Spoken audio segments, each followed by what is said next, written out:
Watch this video. Jack Mallers absolutely cooks gold and proves why Bitcoin is the superior monetary asset. The real problem with gold is that unfortunately it has to centralize.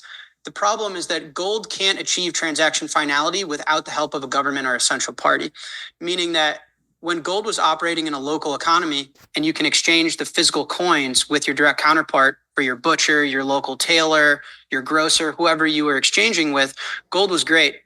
When the world needed to scale an economy and the velocity of money larger than your local economy, gold failed us. Gold failed us because gold is just a bare physical metal. It does not carry a monetary network. What's the gold network? The gold network are human beings. And when you're trying to transact in an economy of billions of people globally, you are reliant on central parties, banks, governments. And it was for that reason that gold failed. And it failed in a way that you can't operate a truly free market when the concentrated supply is with those that you have to trust. And so that's fundamentally what Bitcoin solved, is that you are able to create a scarce bearer instrument and a network that can achieve finality in transactional settlement without the reliance on any government or central party. So that, I think, is extremely, that's really the core issue of why gold's been demonetized since.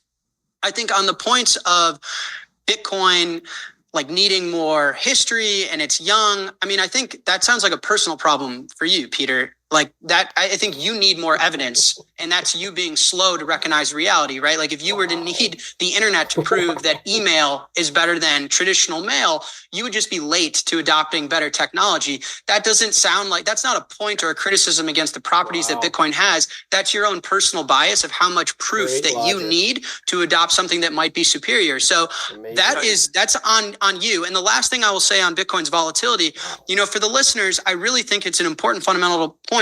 Risk is not the same thing as volatility.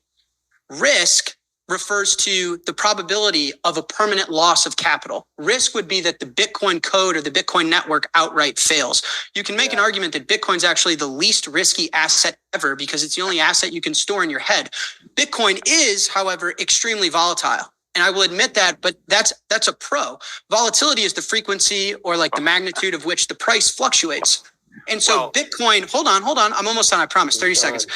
The point here, David, is that Bitcoin has to be volatile because the asset is inelastic.